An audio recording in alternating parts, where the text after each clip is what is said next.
I'm really pleased to introduce Eric Langham from the Association for Heritage Interpretation, AHI, who's going to do a talk on a circular economy for exhibitions. Please give him a warm welcome.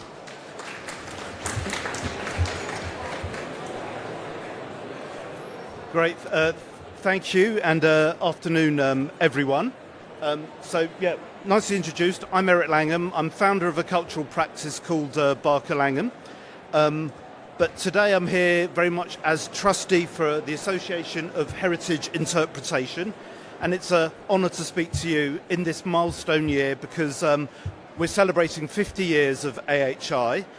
It's an organisation run by passionate volunteers, and for that to thrive, I think, for half a century is pretty remarkable. But I suppose AHI is more than an organisation. It's a vibrant community, a family of kind of professionals dedicated to sharing knowledge, ideas and best practice to enhance cultural and natural heritage.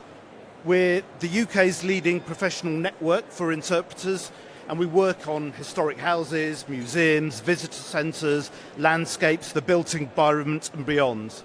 Our kind of goal is quite simple but pretty powerful: to distill the essence of human and natural history into experiences that matter, experiences that linger, that resonate, that inspire.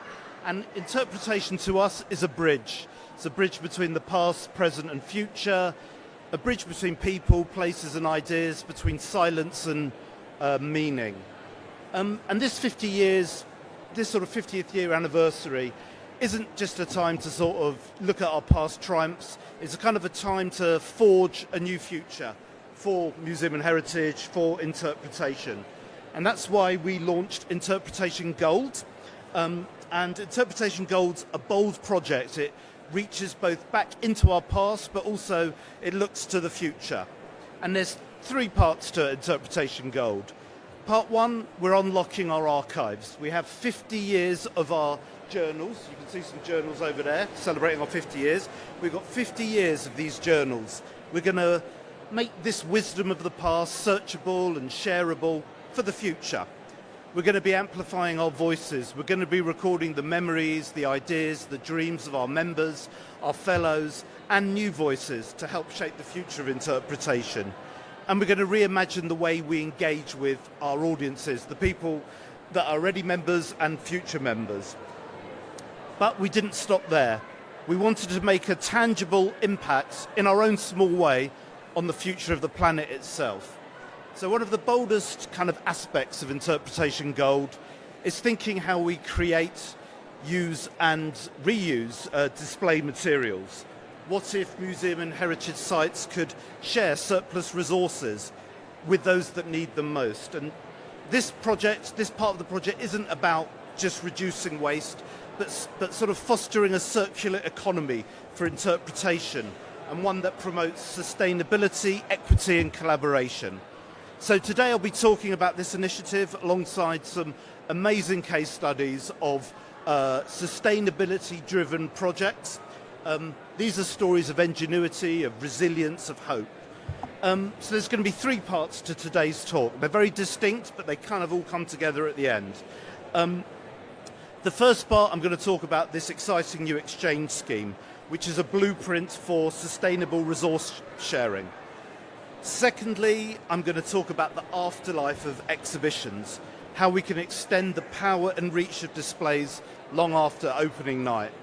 And finally, I'm going to talk about the idea of a regenerative museum and heritage site. This is very important for our future. We're going to showcase cultural projects today that aren't about survival and sustainability. They're about something more. They're about projects that heal, nurture and rejuvenate communities and ecosystems. So we're going to set out on this journey.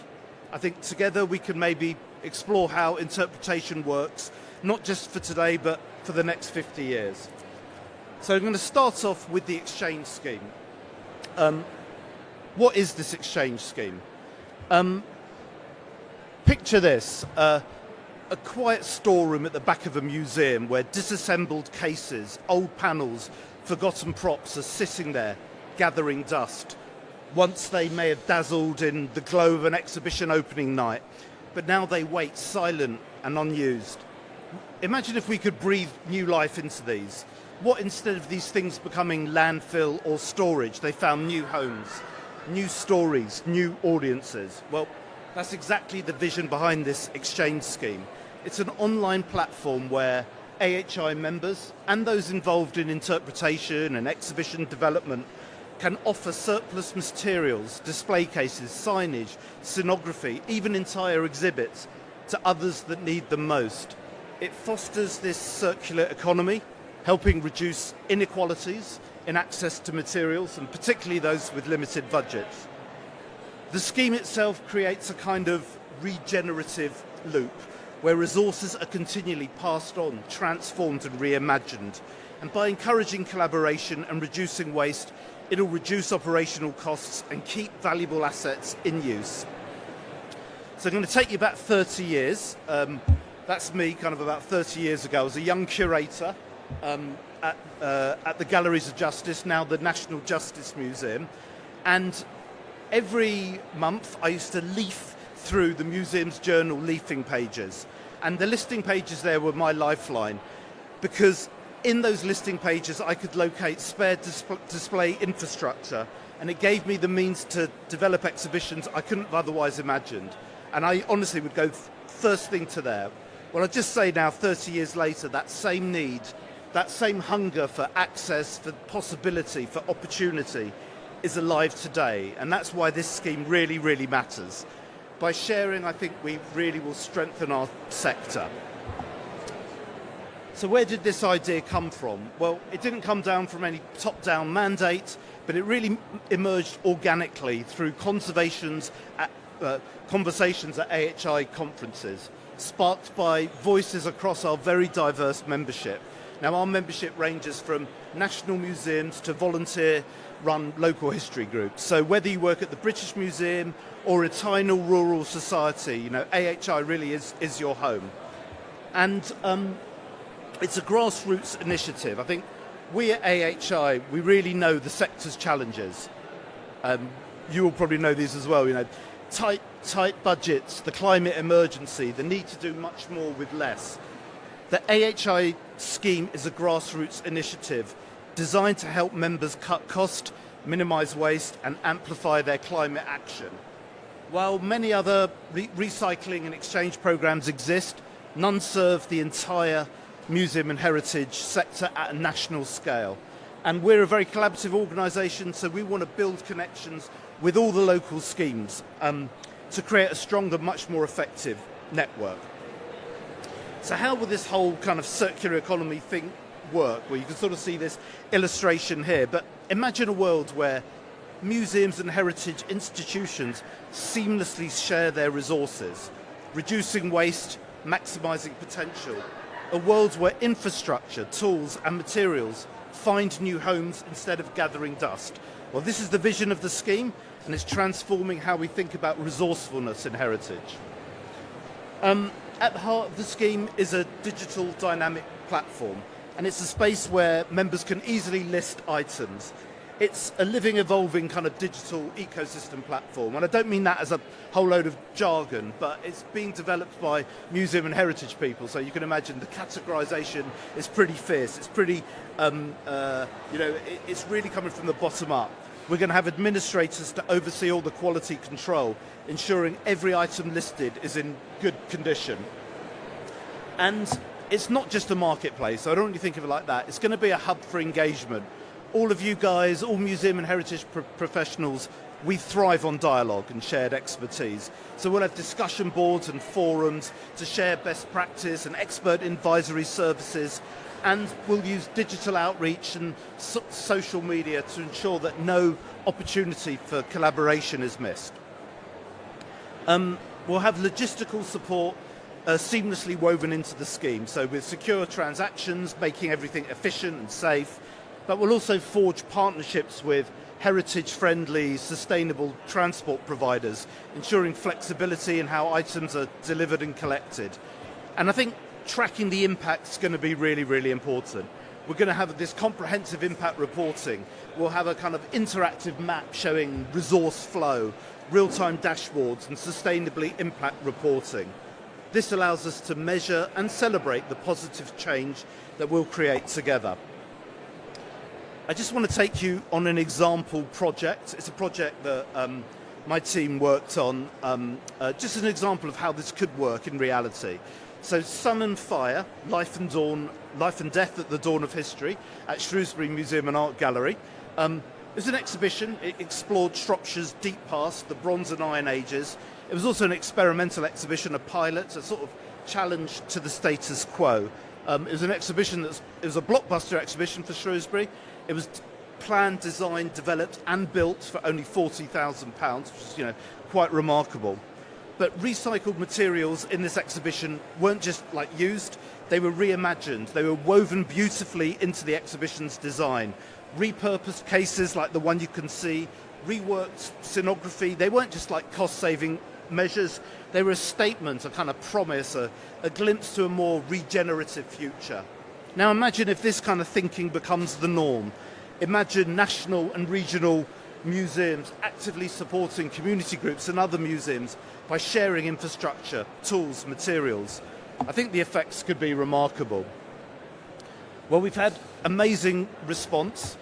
We've just completed the consulting stages, and you can see some of the response we've had to the platform and the idea here. I just want to read one out for you from at Corfe Castle. We fully support the idea of a museum and heritage scheme. The ability to trial different display solutions without costly outlays would be transformative. So we've conducted all this consultation. We've also successfully secured funding from the National Lottery Heritage Fund. And if you'd like to have your say, because our next step is actually developing and building the platform, you can scan the QR code, you can speak with Norma, who's here, or come to the AHI stand. That's here as well. Because in the next few months, we're going to build it, we're going to bring the members in, and it's going to become a reality. The impact of this scheme, we think, will be transformative. It will position the museum and heritage sector as a national leader in regenerative practice. It will foster this incredible network where institutions large and small will support each other, which is amazing, amplifying our collective impact. It will also importantly embed sustainability into everyday practice, making environmental responsibility not just an ambition but a standard.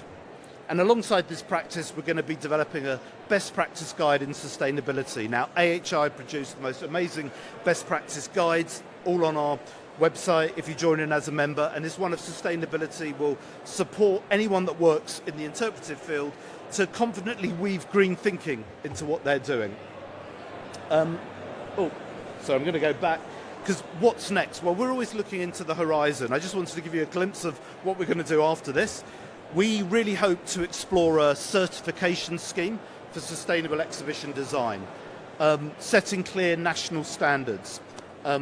So you imagine that certification scheme and this exchange scheme. I think this will not only help shape the future of interpretation, but it'll ensure that us, museum and heritage professionals, are at the forefront of creating a greener, more connected future. The second part of what I want to talk about is the afterlife of exhibition materials. And as you can see, this idea of afterlife is central to the Interpretation Gold scheme. But I'd like to explore it from a completely different perspective now. Exhibitions are often seen as fleeting. They're designed, developed, displayed, dismantled, often with little thought of what happens when the event closes. But let's shift our perspectives. Let's kind of consider their afterlives. And if we do, I think we open up a kind of realm of possibility. What if beyond the immediate experience, we designed interpretive media, for instance, with the care, intention and artistry we devote to artworks? Could be quite an interesting idea. This part of my talk explores this hidden sustainability of exhibition. It will come true soon, so I can see the doubtful face. It's how objects, materials and interpretation can transcend their original function to become artifacts, cultural markers and catalysts for ongoing audience engagement. One of the most remarkable examples of an interpretive device evolving into a cherished museum artifact is the work of Leopold and Rudolf Blaschka. They're 92 19th century artisans. They meticulously crafted glass models of marine life. Now, if you imagine in the 19th century you're developing an exhibition and you want to show a jellyfish, but the specimens, they're really, really flat, aren't they? And we don't have digital technology showing nice 3D things, and no one's invented a nice kind of material where you can capture and create a jellyfish.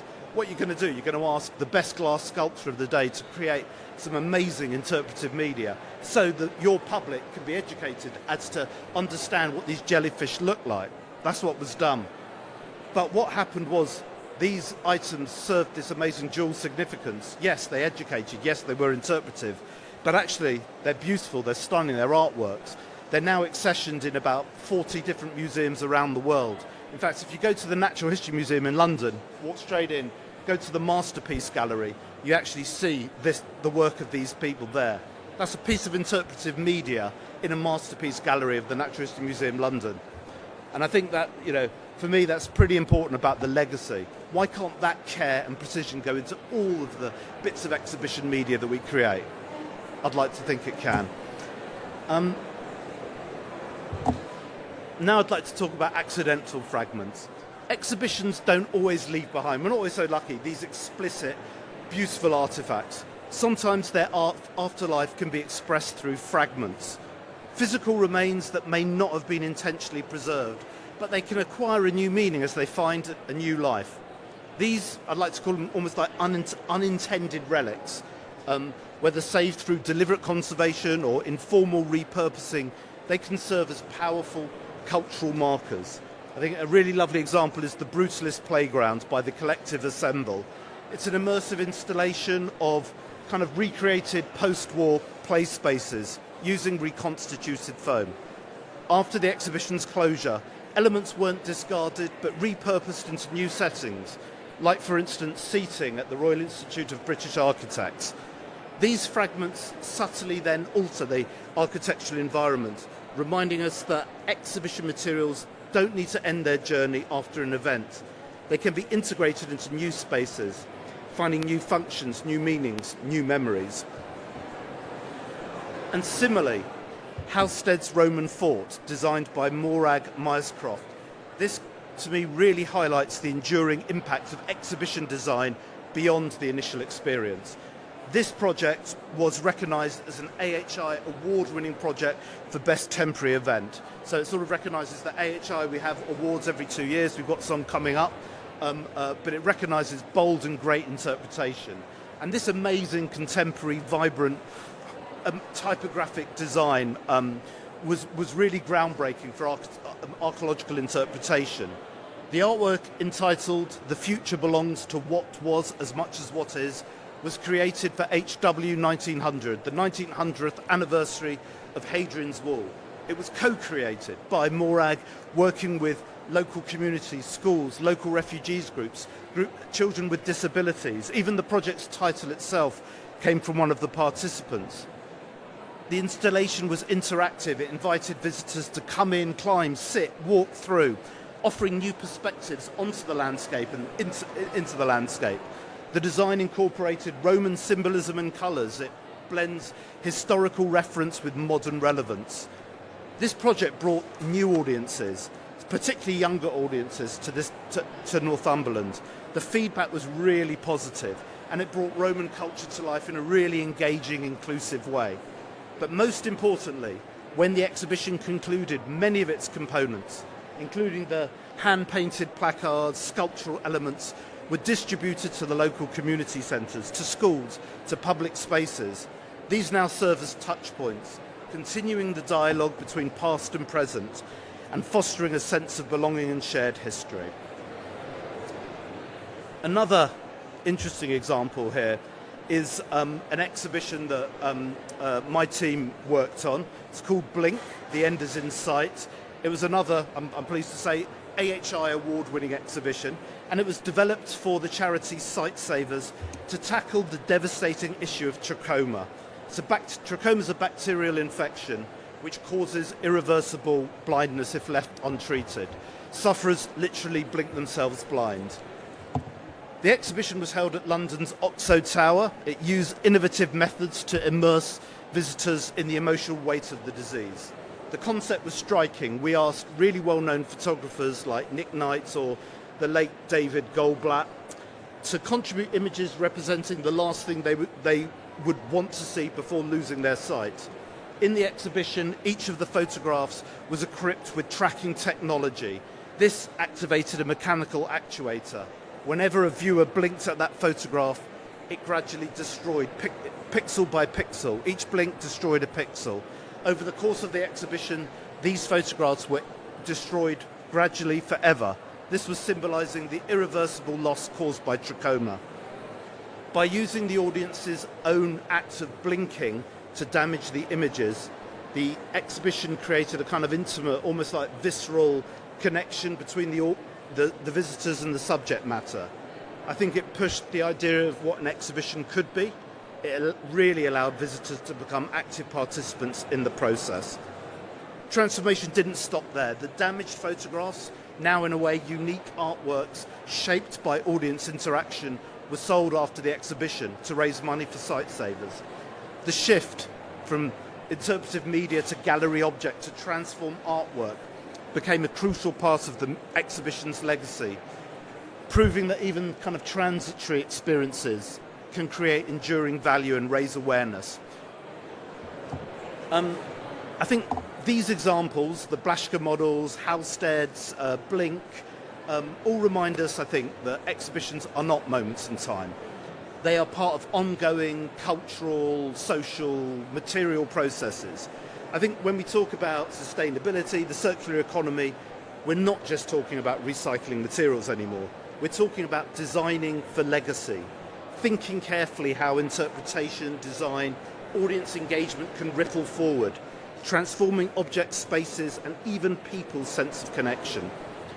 The AHI, through its award schemes, plays a really crucial role in recognising and celebrating projects that exemplify this ethos, projects that push the boundaries of interpretation, embrace innovation, projects that create a lasting impact.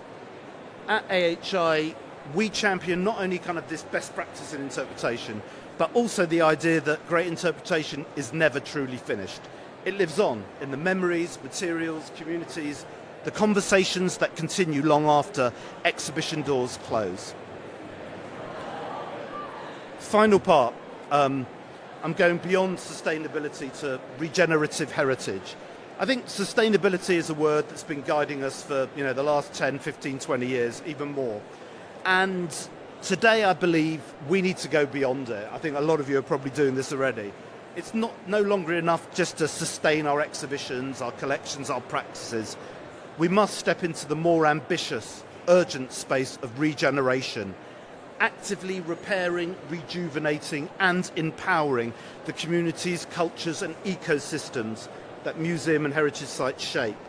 This is about moving from protecting to what exists to cultivating what will flourish. A shining example of the regenerative spirit comes from Orkney in Scotland, Stromness Museum, and it's a project they did in partnership with Orkney Natural History Society. The project was called Changes in a Lifetime, and through this project they set up a series of climate cafes where local people could come and talk and have creative workshops and converse with each other about the environmental changes they'd witnessed in their own lifetimes. The participants stamped their words and feelings on these metal jigsaw pieces that were assembled into a public artwork at the heart of an exhibition. But what makes this project truly remarkable and why it won, again, an AHI award for excellence in interpretation is what happened next. The project didn't stop when the exhibition closed. It adapted, it expanded. They worked with artists, they continued the outreach work to talk to more and more people. But also, the museum became a climate hub, a place where real science was done. For instance, it's a place where shoreline biodiversity surveys were actually done and operated from that moment. They had partnerships with the RSPB for climate education. I mean, this was really regeneration in action. It was creative, it was inclusive, collaborative, And it shows that museums and heritage sites aren't just about telling a story, but being part of a change. And from a Scottish island, I'd like to leap onto the global stage. It's another example of regenerative project from a project I was personally involved in called Testaments in the Age of Humans. In 2021, we entered a competition to reimagine a museum for climate action. Rather than focusing on a single climate-focused institution, we proposed the radical idea that every museum, every heritage site across the globe can tell the story of humanity's impact on the planet. We envisioned a network of kind of cultural institutions, each reframing their collections and exhibitions to highlight the ongoing environmental crisis and humanity's role in it. The vision took shape through a collaborative film project where we interviewed museum professionals, cultural experts, communities from all over the world. We worked on 6 different continents: the National Museum of Tuvalu, the National Museum of Qatar, the District 6 Museum in Cape Town, House of European History in Brussels. And through these conversations, we sought to document and amplify the stories of environmental stage.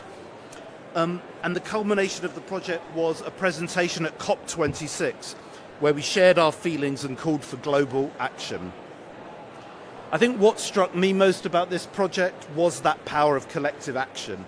The fact that museums are uniquely positioned to foster dialogue, to inspire change, to generate and regenerate ideas. By coming together on a global scale, we can transform how we think about the environment and actively participate in reshaping our future. The project demonstrated to me that this transformation isn't like a one-time event, it's this ongoing process. And the heritage industry can lead the way in catalysing change and encouraging new narratives for the future. Conclusion, here we go. The stories shared here, I suppose, from the Blashka models to the Brutalist Playground, from Stromness Museum's climate cafes to the exchange scheme. I think to bring them all together, they all reveal a fundamental truth. Exhibitions are never temporary. With thoughtful design, the elements we create, whether objects, ideas or experiences, they can ripple far beyond the immediate context. They can spark really unexpected connections. They can inspire creativity and they can leave these deep impressions. When we design for legacy in mind, I think exhibitions become much more than these singular moments in time. They transform into catalysts for change, into those cherished, beautiful artworks, into living conversations between the past, present and future. And so I think today we've got to embrace this regenerative practice. We need to be doing work that actively repairs, that revitalises and empowers communities, cultures and ecosystems that we touch. Because ultimately, the true measure of our impact is not how well we sustain what we inherited, but it's how boldly we imagine, grow and renew the worlds we leave for others. Thank you.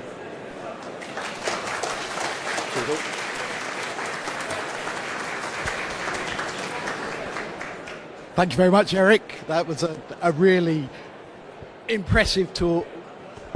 A really impressive talk, thank you. Let's open up to the floor. Are there any questions for Eric whilst he's here? Hi there. Thank you for the talk. That was really, really fascinating. So I work for an exhibition design consultancy, and obviously thinking about kind of circular economy and exhibitions is something that is so prevalent, particularly when we're bidding for work. So we talk at length about it, but then what we often find on a project is that the initiatives that we become really kind of passionate and excited about are, I guess, diluted either because of cost reasons or sometimes because of kind of object conservation reasons. So I wondered kind of how you would start to engage with museums and heritage organisations to influence that shift and change and I suppose kind of encourage more regenerative thinking at the balance of objects and cost.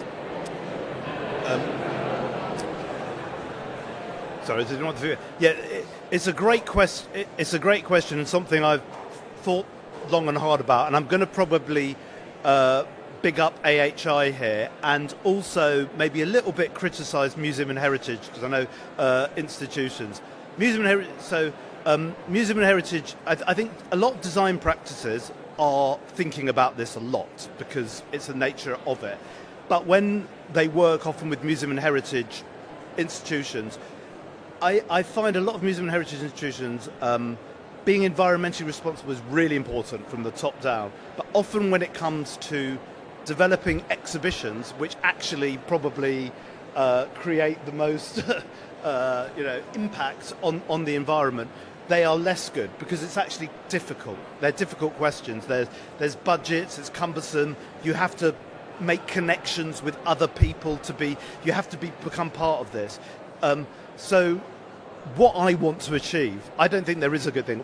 As part of this project, is to break that down and to actually show that there are other ways, and we can, by speaking, by distributing best practice, but by actually linking some of the thinking in the design world, which is very good, with some of the thinking in the museum and heritage world, thinking of new ways we can actually develop these exhibitions so they become more sustainable. It's also why it's important for AHI, but also for anyone, to create a certification standard for museum exhibitions. We have it for architecture now, we have it for engineering, but we don't have it formally for exhibition design. If we had that, and we had a standard that we all had to subscribe to, and that standard was enforced by our funders and people like the Arts Council and the Lottery, if it's in the UK, or it became an international standard, that would actually enforce. Sadly, that's, I think, the way we have to go. I say sadly because I wish everyone could think like us and do it, but actually I think the same way we have accreditation, perhaps this can become, I don't know if anyone's here from the Arts Council, I would put this, actually I prefer it to be part of their accreditation, but if they're not going to do it, AHI is, we're going to create an accreditation scheme and we're going to make the funders adopt it, and we're going to, because at the moment there isn't a yes or no, we have to do this. And I think the certification scheme is the only way we're going to do it, and we're going to enforce everyone. And the important thing about it is we're doing the exchange scheme first, because what we don't want to do is to exclude the people who have the most limited budgets. In fact, we want to support them. And so part of the certification will put an emphasis on the bigger people to support the smaller people. So you can probably see the logic of why we're doing it like that. Thanks. Thank you. Are there any more questions at all for Eric while he's here? There's one at the back.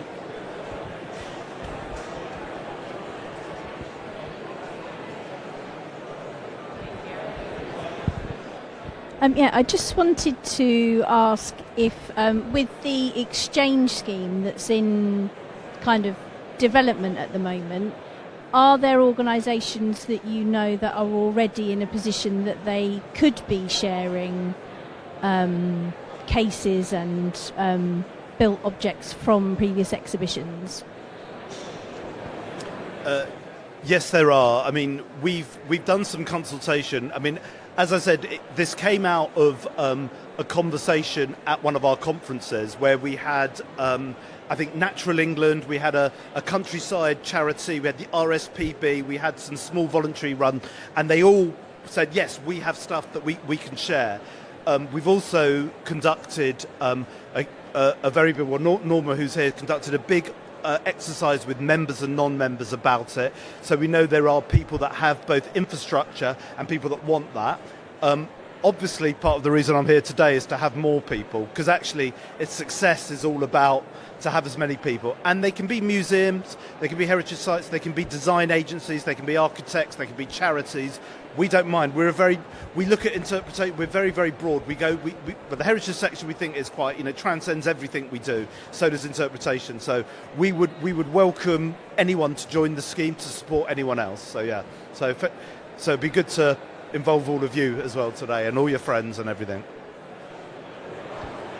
And anybody else?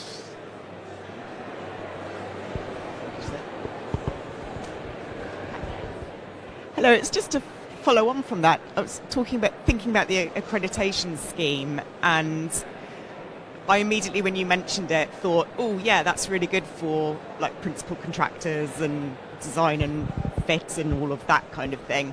but actually would the accreditation scheme extend to accrediting organisations that then have those exhibitions themselves and say we are accredited to be using reused items, that kind of thing? So would it be beginning and end? Yeah, absolutely. I think, for me, ideally, at first it will be, I think, a certification scheme for the beginning bit, but it will have to be sort of, ticked off at the end with its aspirations. It will probably start off being self-certification, like many of these, and then I would hope it to become more formal. I have to say my real ambition is it actually becomes, it's launched by the HI, it becomes part of the Arts Council accreditation museum scheme. So every museum, you've got all this stuff about your collections, you've got to look after it, accredited museum, blah, have a policy. Why can't you have a kind of policy for exhibitions and making sure that their impacts on the environment is probably it's pretty damn important. So that's where I'm campaigning. That's 10 years away, but this certification scheme is something that we'll want to map the whole life cycle. Thanks. Okay.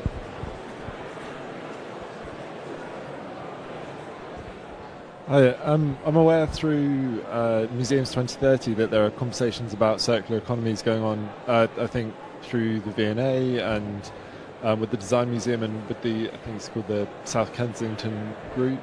I wonder whether any of those conversations were linking up with what you're speaking about, or whether they're kind of separate, or if anyone from like V&A or Design Museum was part of this as well. Absolutely. I mean, we've spoken of the national museums, we've spoken with the V&A, we've spoken to the British Museum about it. The whole point of this scheme would be, we need to involve those people, because I know those places really well, and they've got so many display cases, and I've also got loads of tiny rural societies that need display cases, and I know the corridors they're in, and all I want to do is go like that. I want to get a green van to move them there, because these people are applying to the lottery. This is my craziness. To build new display cases, which is costing the world, the environment and money, and the lottery's funding them, whereas they've got these beautiful things. I mean, it's just a simple, this is happening at the moment as we speak. So all we're doing is going like this, it's really important to have those people as partnerships, because I think they can do more to support this economy. They're going to kickstart the economy, and they want to do more. That's the amazing thing, is I know you speak to them. It's an easy thing to say. So yeah, that's the dream anyway. So if you've got any links, more links, I'd love to explore.